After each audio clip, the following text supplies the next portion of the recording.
Assalamualaikum warahmatullahi wabarakatuh. Bagaimana kabarnya Ananda sekalian? Gimana? Alhamdulillah. Alhamdulillah. Sehat, Bu. Sehat. Semua sehat ya?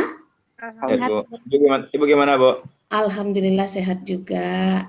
Semuanya masih di Padang nih, Nak? Atau sudah kembali ke posisi masing-masing? Masih di Padang? Masih di Padang, Bu. Masih di Padang ya? Oke. Nah, sebelum kita mulai kegiatan pembelajaran hari ini, ada baiknya kita berserah diri dulu kepada Yang Maha Kuasa. Kita berdoa menurut agama dan kepercayaan masing-masing. Berdoa dimulai.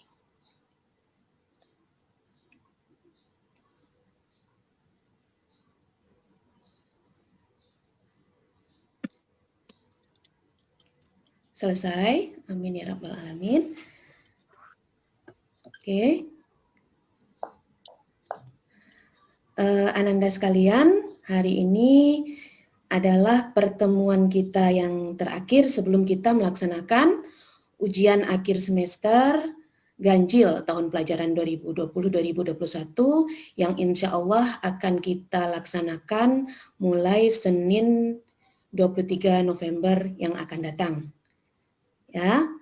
Nah, untuk pembelajaran kita kali ini, pengolahan limbah ya, itu masih terkait dengan pembelajaran sebelumnya, yaitu yang sudah Anda lakukan, yang sudah Ibu jelaskan adalah tentang pengolahan limbah cair, ya. Ya, Nak? Ya, Bu. Pengolahan limbah cair ya. Pengolahan limbah cair. Nah, kenapa kita perlu? Ya, Ibu share screen dulu.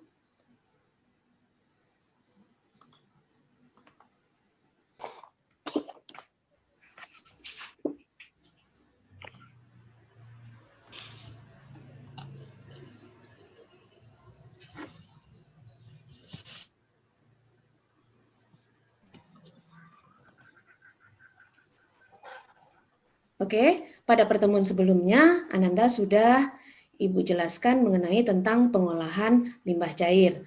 Nah, pada hari ini kita tetap akan berbicara tentang pengolahan limbah cair. Nah, cuma dari sisi yang berbeda ya, sisi yang berbeda. Nah, ini berdasarkan data yang ada bahwasanya limbah sisa domestik ataupun industri yang dibuang ke perairan itu dapat menyebabkan pencemaran. Domestik masih ingat nah apa itu domestik? Apa? Limbah sisa domestik. Kalau industri jelas ya, kalau domestik ada yang ingat apa? Limbah sisa rumah tangga. Limbah sisa rumah tangga. Siapa yang jawab tadi itu, Nak? Fahri, Bu. Fahri ya, bagus ya Fahri ya, itu adalah sisa rumah tangga. Namun yang kali ini yang akan kita fokuskan itu terhadap limbah industri ya. Nah, berikutnya juga bahwasanya pencemaran di perairan itu dapat menurunkan kualitas air sehingga sulit digunakan sebagai sumber air bagi masyarakat. Nah, ini Anda lihat bahwasanya walaupun mereka, industri-industri ini sudah memiliki instalasi pengolahan air limbah, namun ujungnya mereka tetap membuang hasilnya ke perairan. Nah, dari data kita ketahui bahwasanya sekitar 70% dari permukaan bumi itu adalah terdiri dari air. Dan ironisnya lagi, sekitar 70% limbah industri juga dibuang ke badan air sehingga mencemari pasokan air. Nah, Anda ketahui ya, Anda ketahui biasanya industri-industri itu letaknya bukan di pusat kota ya, letaknya justru di pinggiran kota yang masih padat dengan penduduk ya. Kalau di pusat kota umumnya kan itu untuk perkantoran biasanya, tapi justru yang di pinggiran itu adalah untuk pemukiman. Masih banyak orang-orang di sekitar pabrik yang langsung berdekatan dengan badan air, misalnya sungai, itu masih banyak menggunakan sungai sebagai sumber utama air mereka. Nah, ini ya, kita lihat ini sini.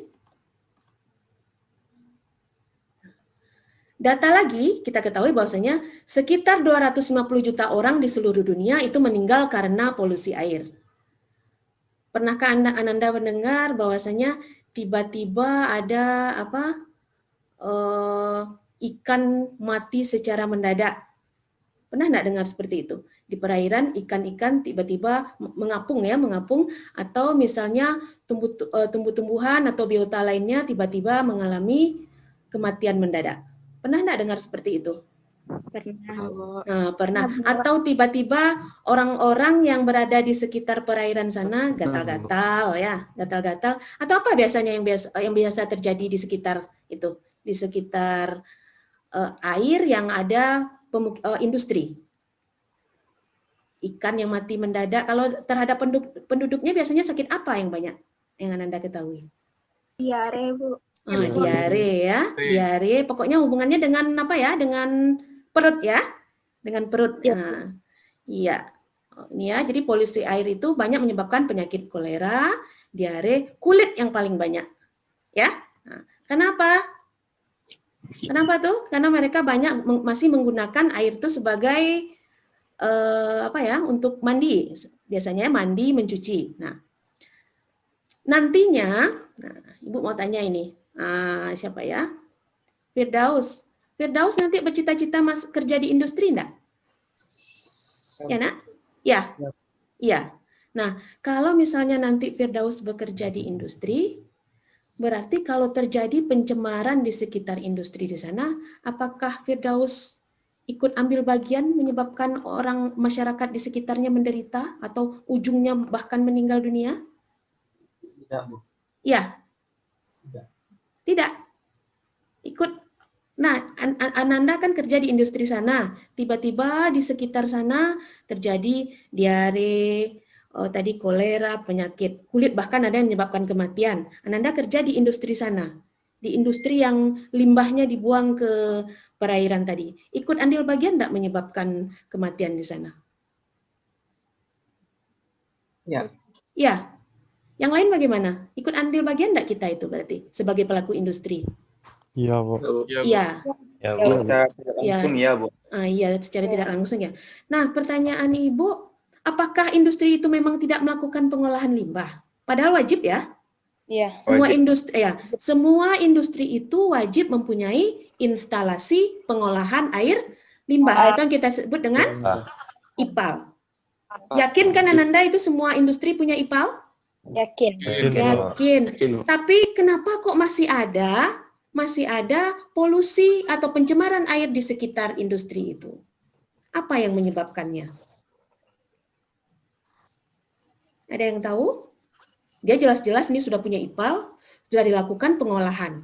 Dibuang, hasil akhirnya dibuang ke perairan di sekitarnya.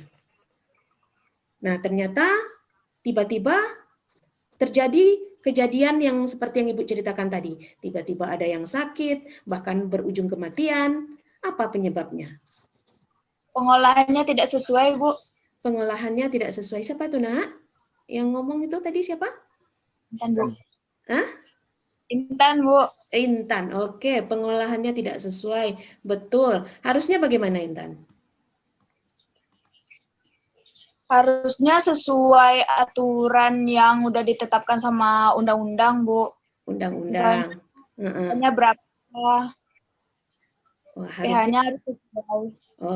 Berarti, menurut Ananda yang lain, berarti kalau kita sudah melakukan proses pengolahan limbah, pekerjaan kita sudah selesai sampai di sana atau masih ada kelanjutannya?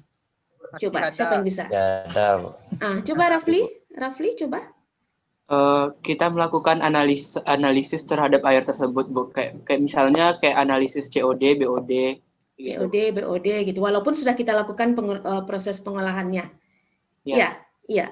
Yang lain mungkin ada? Ya, betul. Masih ada pendapat lain? Siapa lagi? Di mutu air, Bu. Mutu air ya. Dio tadi ya. Oke, betul Dio. Harusnya kita melakukan uji mutu. Siapa yang bisa menjamin apa yang sudah kita lakukan itu sesuai dengan mutu yang sudah ditetapkan? Siapa yang menetapkan mutunya? Ada badan khususkah yang menetapkannya? Gimana, Nak? Ada yang menetapkannya? Atau kita tebak-tebak aja berapa angkanya? Ada yang menetapkan, Bu. Ada yang menetapkan. Kalau limbah ini menurut logika Ananda siapa ini yang yang mengeluarkan mengeluarkan peraturannya? Kementerian Lingkungan Hidup, Bu. Kementerian Lingkungan Hidup, betul ya. Ya. Jadi menurut Ananda penting atau sangat penting kita melakukan uji mutu itu? Sangat penting. Sangat Sangat penting. penting, Bu. Berarti setuju ya kalau kita melakukan melakukan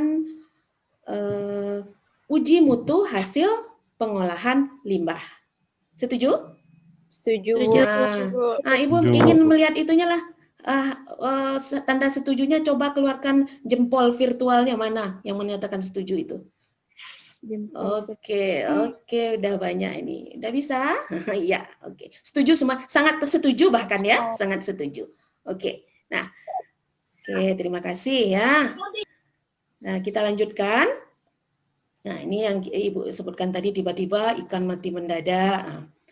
Nah, ini hasil pengolahan limbah yang akan dibuang ke badan air itu harus dianalisis terlebih dahulu.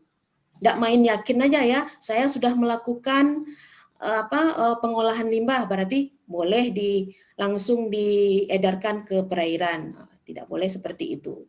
Jadi, industri harus memastikannya dengan melakukan uji mutu terhadap hasil pengolahan limbah cair yang memastikan apakah sudah sesuai dengan standar yang telah ditetapkan.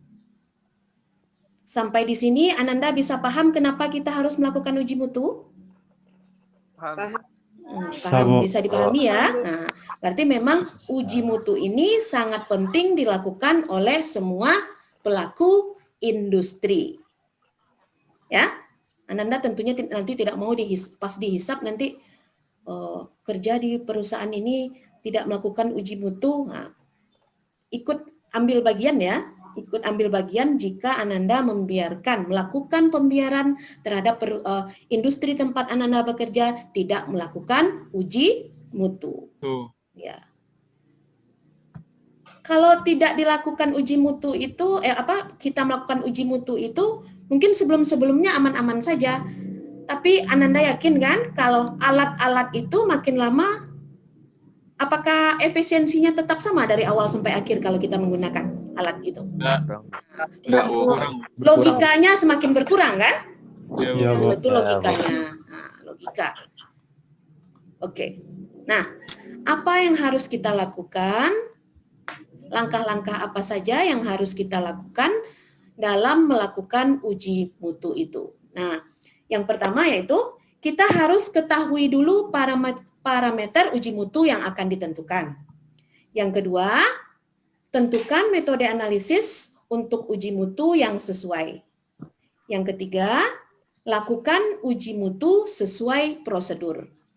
Yang keempat, bandingkan hasilnya dengan standar baku mutu lingkungan. Dan yang terakhir, simpulkan apakah hasilnya sudah memenuhi standar atau belum. Nah, untuk pertemuan kali ini, kalau minggu sebelumnya kita sudah berbicara tentang parameter uji mutu ya, sekarang kita akan menentukan metode analisis untuk uji mutu yang sesuai. Ya, metode analisis untuk uji mutu yang sesuai. Pertanyaan Ibu, Ananda masih ingat metode analisis untuk uji mutu apa saja metode analisisnya? Ada terbagi berapa? 3. 3. Ya, apa tuh, Nak? 3? Betul, 3.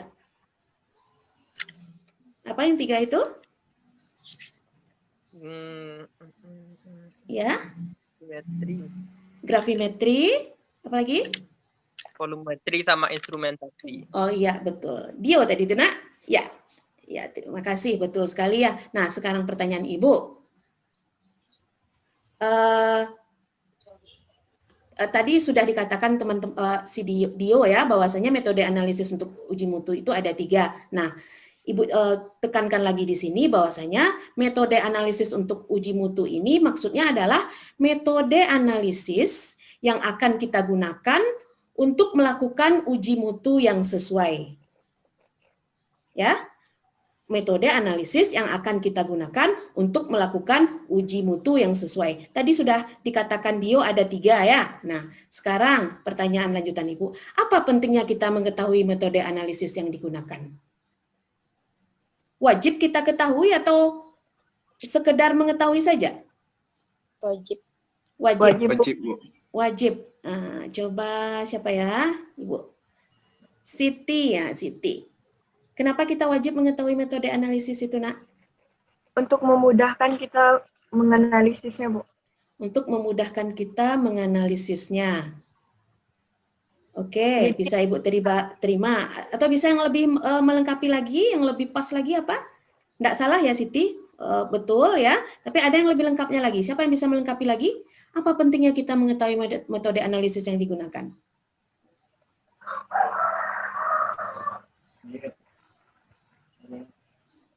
Siapa itu? Suara siapa itu, Nak?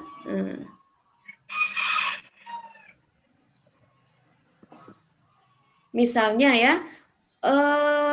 parameter sebelumnya kan kita sudah mempelajari tentang parameter uji mutu. Parameter uji mutunya salah satunya apa, Nak, kemarin?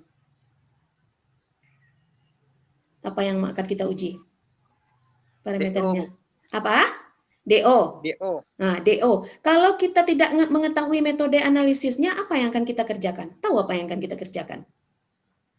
Tadi kata Dio kan ada metode grafimetri, ada volumetri, ada instrumentasi. Nah, sekarang kita akan melakukan contohnya tadi DO. Apakah bisa kita pilih sesuai apa? Oh, saya hari ini maunya grafimetri aja lah DO-nya. Bisa enggak seperti itu? Ya bisa, Bu. Enggak bisa ya. Jadi apa parameternya, metodenya pun harus sesuai ya. Metodenya harus sesuai, enggak bisa asal-asalan atau sekedar apa sesuai dengan kesukaan kita hari ini. Beda parameter, berarti beda metode analisis yang kita gunakan. Nah, jadi itu ya contohnya tadi. Kalau DO, masih ingat apa metode yang akan kita gunakan tuh kalau DO? Iodometri. Iodometri, oke, betul sekali iodometri. Nah, kita flashback sejenak ya, apa saja metodenya. Kalau gambar yang Ibu tampilkan ini, metode apa? Ini, yang ini apa nih? Metode apa ini? Volumetri, Bu. Volumetri. Nah, kenapa kok bisa dipastikan ini volumetri, Nak? Apa ciri? Apa cirinya yang utama? Ada buret, Bu. Ada buretnya. Kalau yang ini, Nak? Grafimetri, Bu. Grafimetri udah ketahuan ya dari ini yang paling desikator dan siapa lagi yang paling overnya ya? Nah, neracanya ya. Oke. Nah, neraca massa? Neraca analitik, Bu. Neraca analitik. Neraca untuk mengukur massa ya, Nak. Ya bukan neraca massa ya. Oke. Nah, jadi ini akan kita tentukan ya. TSS. Ada yang tahu singkatan dari apa ini, Nak?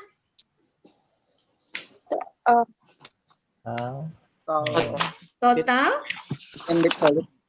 suspensi solid. Nah, ini yang akan kita tentukan nantinya ya. TSS ini contohnya DO, COD, BOD, terakhir TH. Apa tuh TH, Nak? Total hardness. Oke. Nah, jadi sudah tahu ya, metode analisis untuk uji mutu ini adalah metode analisis yang akan kita pakai untuk uji mutu sesuai dengan parameter yang akan kita uji. Apakah sama untuk semua industri, Nak? Parameter uji mutunya? Beda. Apakah ada yang sama? Apakah ada yang sama? Ada. Ini contoh-contoh yang ada ini adalah yang secara umum ada di semua industri. Nah, oke, bisa kita lanjutkan? Bisa, Bu. Masih semangat? Masih, Bu. Nah, Ibu ujilah semangatnya. Kalau Ibu bilang semangat pagi, jawabannya pagi 3 kali ya. Ya, sambil gini ya. Oke. Semangat pagi. Pagi. Oke. Masih kurang semangat. Masih kurang semangat. Ulang lagi ya. Semangat pagi. Pagi. Oke, terima kasih. Masih ada yang belum, masih mimpi-mimpi ya.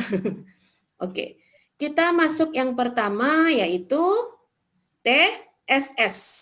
Tadi siapa yang menjawab ya? Rafli kalau nggak salah menjawab tadi. Katanya TSS itu adalah total suspensi solid. Kalau kita bahasakan bahasa kitanya apa tuh, Nak? Jumlah campuran padatan yang tercampur. Ingat ya, yang kita kerjakan tadi limbah cair kan? Limbah cair ya. Limbah cair, terbayang ya limbah cair. Ada TSS-nya di sana tuh, Nak. Suspensi solid. Padatan tersuspensi. Masih ingat pelajarannya kelas 10? Ada larutan, ada apa namanya? Koloid ya, ada suspensi. Kalau suspensi ini secara kasat matanya nampak enggak sama kita padatannya nih? Nampak. Nampak ya? Nah, terbayang sama Anda tuh kan di sungai-sungai, di badan perairan tuh nampak ada suspensi solidnya, Nak? Tahu.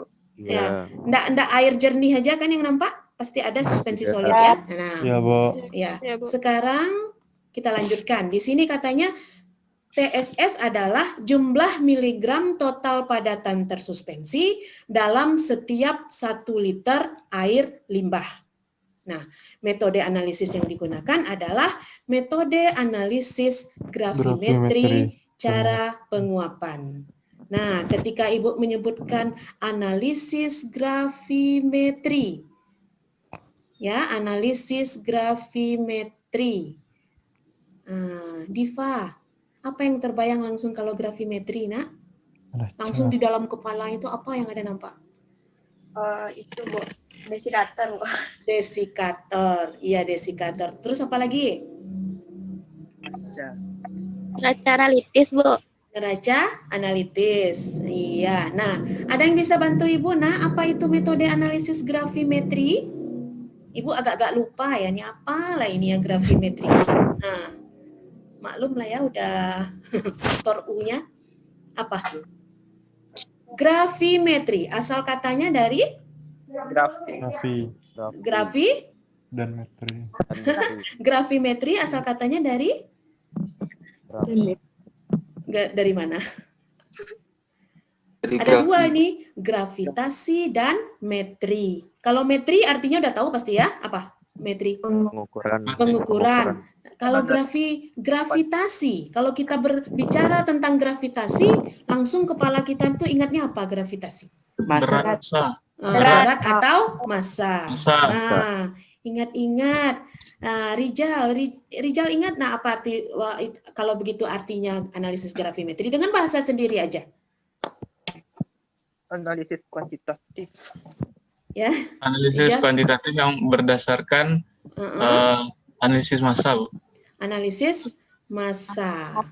Yang lebih tepatnya massa betul berdasarkan Penimbangan massa penimbangan massa konstan. Jadi metode analisis gravimetri adalah suatu analisis kuantitatif yang didasarkan pada pengukuran massa konstan atau penimbangan massa konstan. Nah, ada yang bisa bantu Ibu apa maksudnya massa konstan tuh? Nah, biasanya Ibu cuma tahu massa aja. Kalau massa konstan apa? Massa tetap. Massa tetap. dengan Perbandingan, Bu. Perbandingan. Massa tetap. Masih ingat, nah itu pelajaran kelas 10 dulu ya, Nak? Ada sebagian Ya, Bu. dengan Ibu yang belajar dulu, Nak. Nah, massa Ya, Bu. konstan itu kita dapatkan bagaimana caranya? Ada yang masih ingat? jarak ringnya, Bu. Gimana? Gimana, Nak? Menimbang berulang-ulang, Bu. Menimbang berulang-ulang, betul sekali Alif ya. Kalau kita ingin mendapatkan massa yang tetap, bisa enggak satu kali kita mengukurnya? Mau dibandingkan dengan apa? Harus Tidak. berulang-ulang. Minimal berapa kali, Nak? Dua Minimal kali. dua kali. duplo ya, duplo. Ya, jadi sudah tahu tadi metode analisisnya adalah metode analisis gravimetri. Yang di sini kita gunakan nanti adalah cara penguapan. Berarti ada cara lain dong ya? Ya, ada cara lain. Ya, Apa tuh cara lain? pengendapan. Pengendapan. Masih ingat apa beda yang sangat nyata peralatannya antara penguapan dengan apa tadi? Pengendapan. Oven. Kalau penguapan kita pakai Oven. oven. Kalau yang untuk apa? Satu lagi pengendapan kita pakai? Kita pakai apa, Nak? Yang suhunya sampai 500 sampai 1000 masih bisa itu? Bisa gosong di dalamnya? Autoclave. Autoclave? Apa, Nak? Furnace. Ya, furnace ya. Jadi kalau cara penguapan cukup kita pakai oven. Oven. Kenapa kok cukup pakai oven? Karena air menguap. Suhunya kan relatif tidak terlalu tinggi ya. Nah, tapi kalau kita pakai yang untuk pengendapan itu, kita ujung-ujungnya mau jadikan dia abu kan? Abu berarti kita butuh pemanasan yang sangat, bukan pemanasan sebenarnya, pembakaran. Ya, pembakaran ya. Oke. Nah, itu metode yang pertama. Ya, kita masih fokus nih metodenya ya. Nah, berikutnya BOD. Ini ada BOD, ada COD. Ini ya, BOD, COD, dan apa satu lagi, Nak? DO. DO? Iya, Bu. Iya, itu temannya beradik kakak ketiga-tiganya tuh ya. Iya, beradik kakak tuh. BOD, DO, dan COD. Nah, terlihat di sini metode analisisnya adalah metode analisis iodometri. Padahal kata si Dio tadi metode analisisnya yang ada volumetri. Sekarang kok ini ada iodometri? Ada yang bisa menjelaskan? Bagian dari Iodometri adalah bagian dari volumetri. Iodometri adalah bagian dari volumetri. Siapa yang bisa mengungkapkan apa itu iodometri atau apa yang teringat? Baik itu larutan standarnya, apakah apanya lagi itu yang spesifiknya ya, indikatornya, terserah apa yang teringat kalau iodometri itu. I2 bebas. I2 bebas. Disebutkan I2 bebas. I2 bebas. Ini Taufik wajahnya nak nampak, Nak? Ada, Nak, Taufik nih? Ada, Bu. Ada. Taufik tahu iodometri itu apa, Nak? Reaksi redoks yang melibatkan I2 bebas, Bu. Reaksi redoks yang melibatkan I2 bebas. Kalau Taufik ingat-ingat, iodometri itu larutan standarnya apa itu? Sudah dilakukan kan ya, Nak ya? Khusus kelas Anda udah ya? Na2, natrium tiosulfat. Natrium tiosulfat. Ya, natrium tiosulfat ya? Iya, betul, natrium tiosulfat. Kemudian dia yang khasnya lagi indikatornya berbeda dari yang lain. Ada yang ingat? Amilum, Bu. Amilum. Amilum itu kalau bahasa kitanya apa tuh, Nak? Tepung kanji. Jadi metode analisis yang kita gunakan adalah iodometri. Alat utama yang kita gunakan apa, Nak? Buret. Nah, ya, tadi kata Dio ada volumetri, ada satu lagi apa tadi yang belum kita bahas? Instrumentasi. Nah, untuk BOD, COD, dan DO ini sebenarnya kita bisa juga melakukan secara instrumentasi. Kalau yang kita pakai buret itu namanya metode konvensional. Ya, nah, sedangkan yang menggunakan instrumentasi itu metodenya sudah modern. Sudah pernah, Nak, memakai BOD, COD, DO dengan menggunakan alat? Belum. Waktu pas magang kemarin ada yang mencoba, Nak? Belum ada? Gak ada. Nah, belum. Nah, insya Allah kalau kita jadi nanti semester depan ya, sesuai arahan dari Menteri Pendidikan, Mas Nadiem, katanya semester depan kita sudah mulai pembelajaran offline. Nah, Ananda adalah angkatan pertama yang akan menggunakan alat BOD, DO, dan COD ini. Masih perawan alatnya nih. Ya, Anda yang tangan pertama ini. Ya, nah kita pertama. Jadi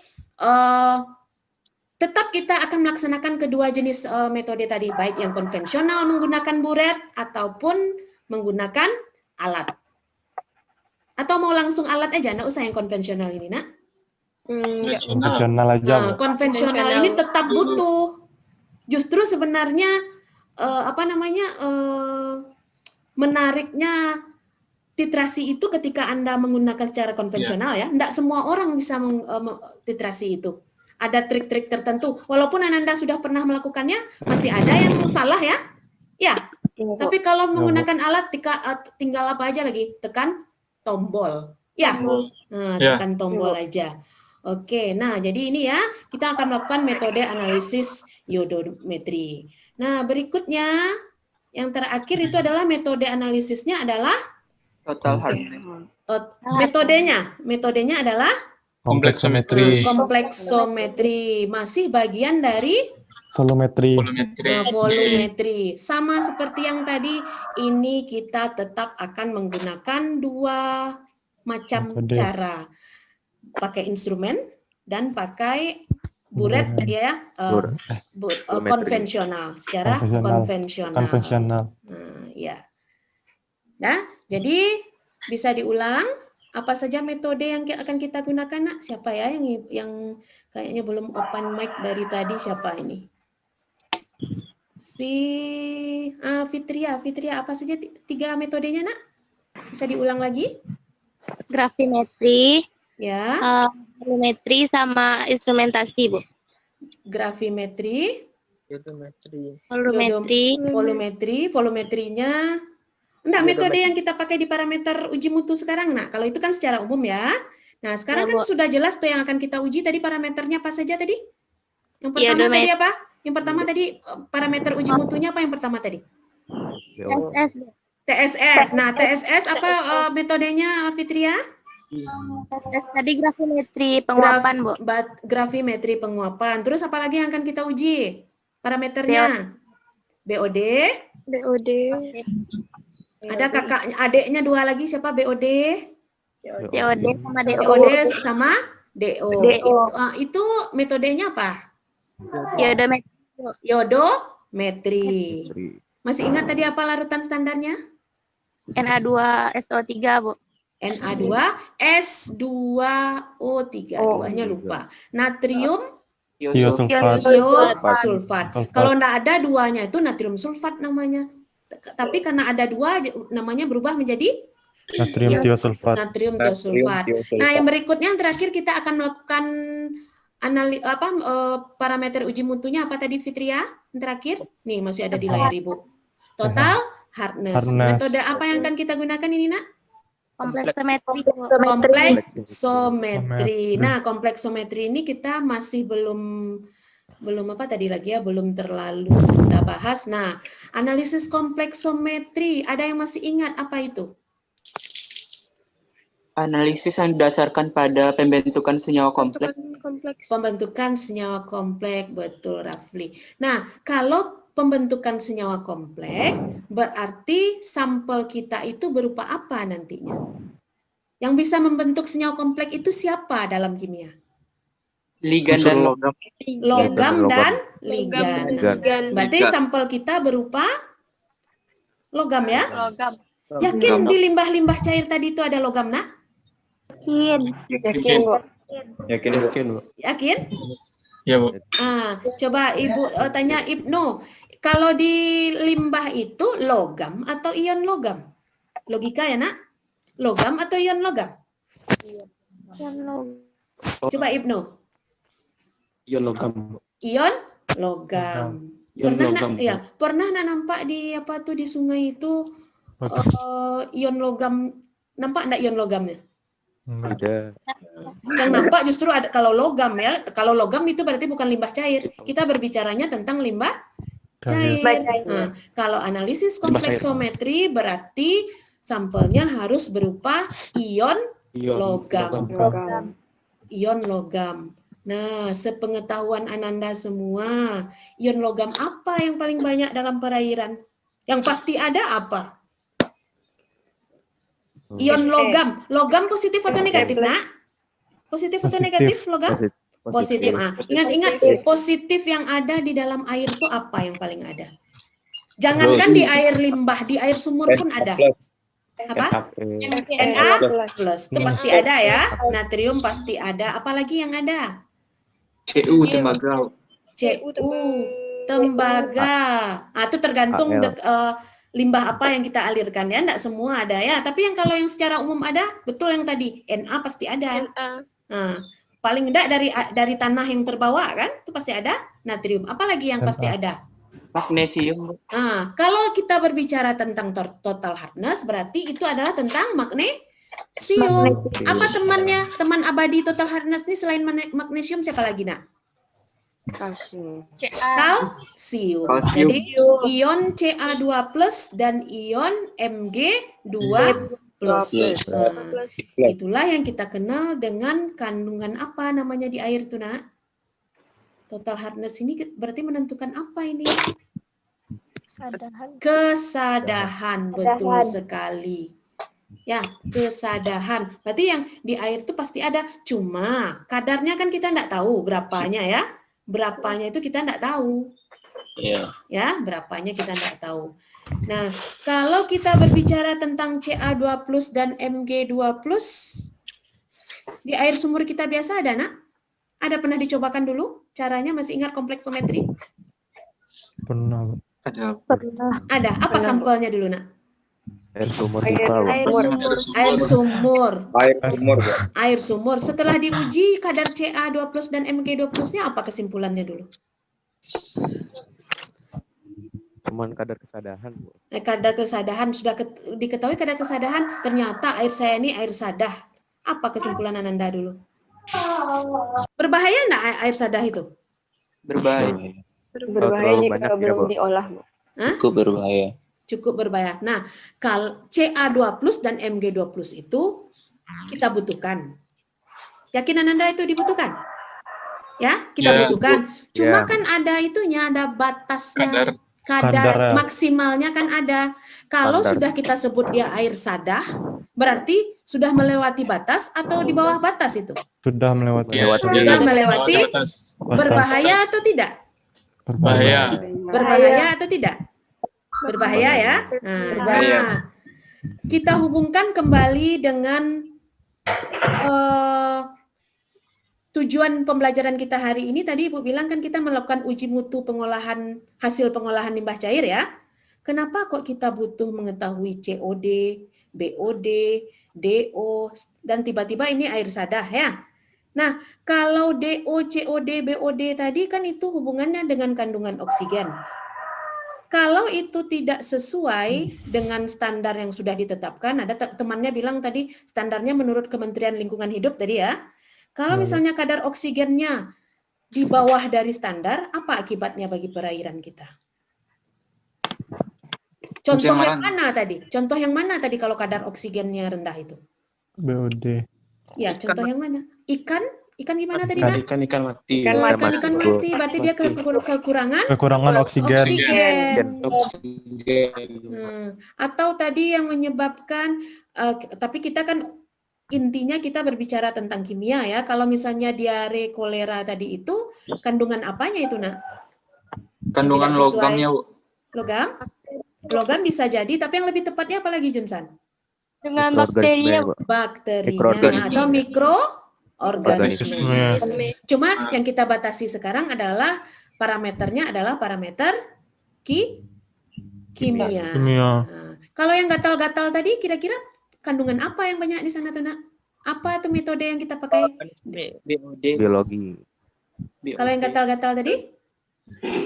Tadi kan ada TSS, ada apa lagi tadi? DO, COD, BOD. Terakhir ini ada TH. Kira-kira kalau yang gatal-gatal kemana perginya tuh, Nak? Neurobiologi. BOD.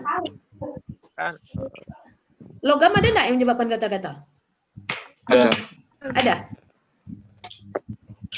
Ada? TH, Bu. TH atau TSS ya? Iya, Bu. Iya, Bu. Bisa TSS ya, karena kan zat padatnya kan kita nggak tahu ya, suspensinya kan kita nggak tahu isinya apa. Ya, nah, oke, itu ya. Jadi untuk hari ini Ananda sudah mengetahui metode-metode apa yang digunakan sesuai dengan parameter uji mutu yang akan kita lakukan. Atau kita ujikan. Masih ada yang bisa mengingat tadi langkah-langkah apa saja yang harus kita lakukan dalam uji mutu? Yang pertama apa tadi? Menentukan parameter. Menentukan, nah, coba Parameter. lihat nih ya. Ketahui parameter Parameter uji uji yang mutu akan yang akan ditentukan. ditentukan. Nah, sudah tahu parameter uji mutu apa yang akan ditentukan, apalagi yang harus kita lakukan? Metode. Tentukan metodenya, tentukan metodenya. Jadi, saya akan mengukur TSS, berarti metode yang akan saya gunakan adalah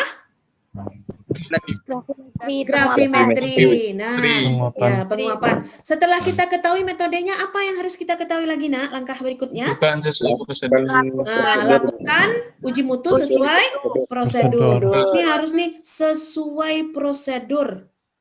Berarti ada yang tidak sesuai prosedur, kan? Nah, ada sesuai prosedur. Berikutnya, bandingkan hasilnya dengan standar baku mutu lingkungan. Bandingkan hasilnya dengan standar baku mutu lingkungan. Oh ya, tugas Ananda ya, tugas Ananda, Ibu minta tolong carikan standar baku mutu lingkungan untuk limbah cair. Ya, itu berupa apa namanya? Itu berupa peraturan menteri. Karena tadi kan Menteri Lingkungan Hidup kan yang mengeluarkannya. Ya. Peraturan menteri itu kita singkat dengan Permen ya. Jadi Anda carilah permen tentang standar baku mutu lingkungan tentang limbah cair. Banyak atau sedikit tuh ya logikanya? Banyak. Sekian banyak jenis industri, sekian banyak juga standar baku mutu lingkungannya. Oke ya. Terus terakhir setelah dibandingkan bagaimana lagi? Kita simpulkan apakah hasil pengolahan limbah kita itu boleh langsung dialirkan ke lingkungan atau masih bagaimana? Atau diolah kembali. Kan bisa jadi kan belum sesuai, berarti harus diolah kembali. Nah, gitu ya. Ketahui parameternya. Kedua, tentukan metodenya. Ketiga, lakukan prosedurnya. Keempat, bandingkan hasilnya dengan standar baku mutu lingkungan. Kemudian yang terakhir, simpulkan apakah sudah memenuhi standar atau belum. Nah, insya Allah ini akan kita lakukan di semester depan. Mudah-mudahan pandemi ini segera berakhir. Aminkan lah, ya amin. Amin ya. Sehingga kita bisa melakukan praktikum secara offline. Udah gatal nggak tangannya megang buret nih? Udah kangen nggak dengan LMR? Yang nggak kangennya paling bikin laporan ya, Nak. Ya. Ya, Bu. Ya, Bu. Ya, Bu-nya yang mana nih, Nak?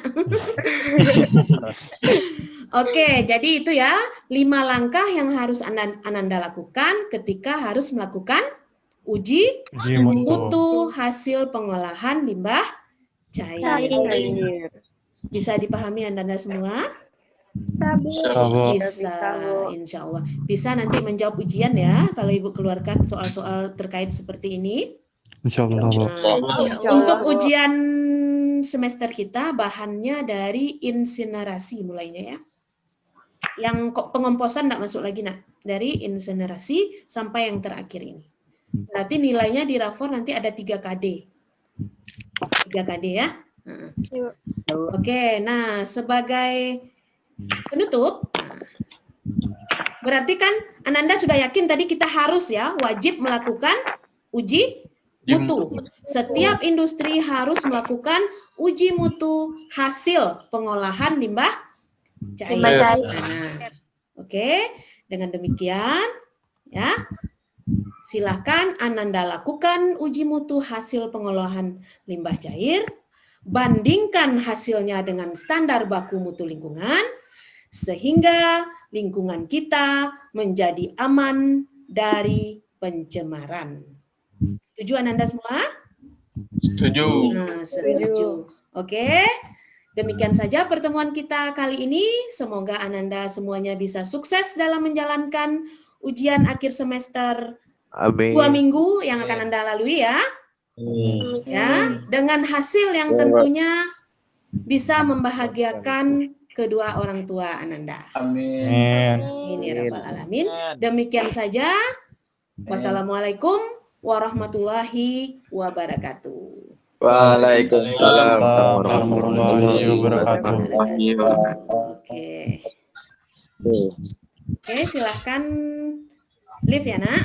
Boleh. Ya, Bu. Ya. Makasih, Bu. Terima kasih, Nah, Bu. terima kasih ya, Nak. Terima kasih semuanya. Ya, Bu. Terima kasih, Bu. Ya.